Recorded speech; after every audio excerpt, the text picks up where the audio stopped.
This is the number one mistake that new investors make in their lives. And it's a hard lesson that we all have to learn.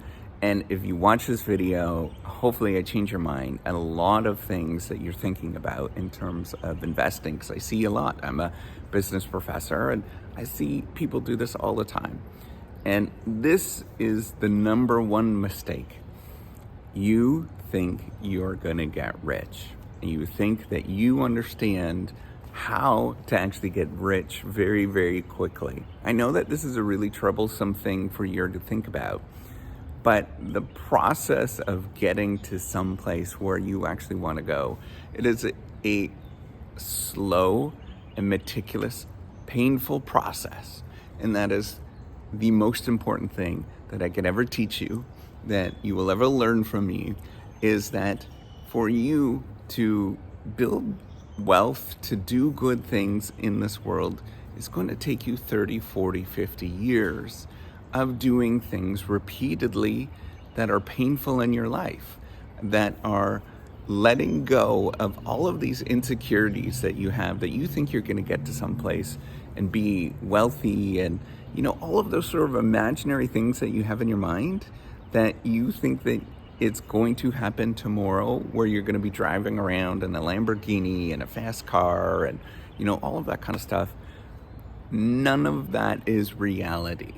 And so if you've watched this video this far, most of you will probably have dropped off at this point, because you're trying to watch this video to get some sort of insight, to do something that is very quick and easy. And I'm never going to tell you that. I think anybody that is legitimate is never going to tell you that. So with that as a premise, what do you do in terms of investing? It's thinking about how you can prevent yourself from getting away from who you are and what you're doing in your head, right? So it's thinking of diversifying your assets, thinking that you are not good enough, so you need other people in your game, in your back corner that's helping you out. Thinking about finding counsel among many people. Thinking about not putting money into a single entity and thinking that that is going to be the best thing. If you put all of your money into your house, for example, that's going to be a bad asset because it's extremely risky, right? Instead of thinking, how can I diversify? How can I do as many possible things as possible so that I am not stuck on myself, that I'm doubting myself the whole way? That's a good thing. And I want you to think about that, is how can you continuously invest for the rest of your life and not get hung up on a single thing where you're thinking that you're going to get rich off of this one single asset, right? Like, we talk about these asset classes. So for example, cryptocurrencies, people will be hung up on that, invest in a single thing.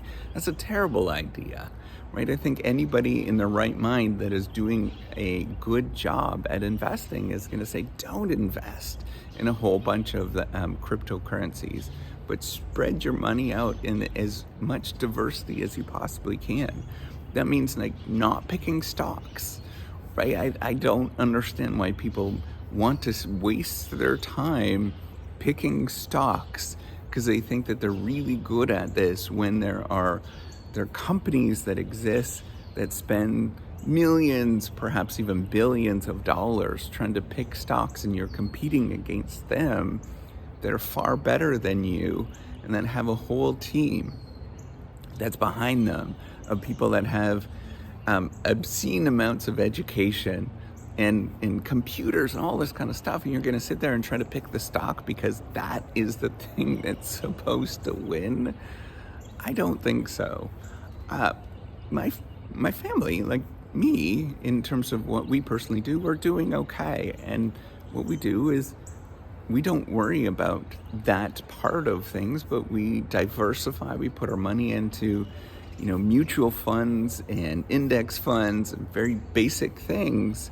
So I never have to worry about any of that stuff. I'm not sitting there watching YouTube videos all the time and how to invest and how to, pick the next stock and what is the next stock and what is all this kind of stuff. That's nonsense.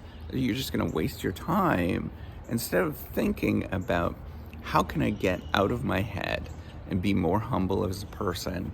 How do I realize I'm not good at this stuff? I'm going to find somebody. I got multiple people. We have 2 people that are helping us out at this moment that are, various different advisors, because I don't trust any individual one. And plus all of the stuff that I read and all of that kind of stuff, I want you to think about this. What is it that you can do so that you can grow and prosper by the time that you are 30 years, 40 years from now? And does that mean, what I'm saying, does that mean never start and never do anything and sort of be hesitant? No, not at all.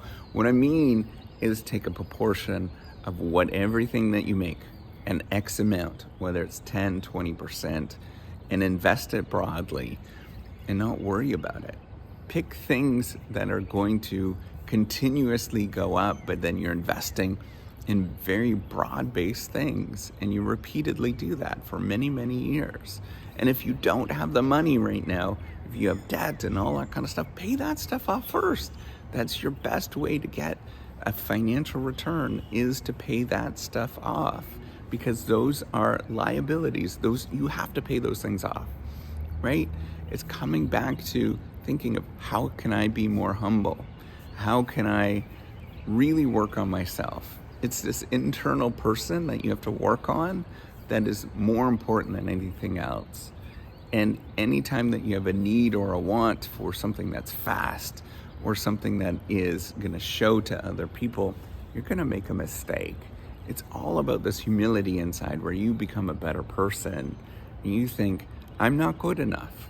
And if you are not good enough, you work on that to develop this stability inside that you just keep walking forward. And if you need somebody, which we all need somebody in your corner, you go find that person. You go find somebody that's an advisor, for example, that's going to help you out.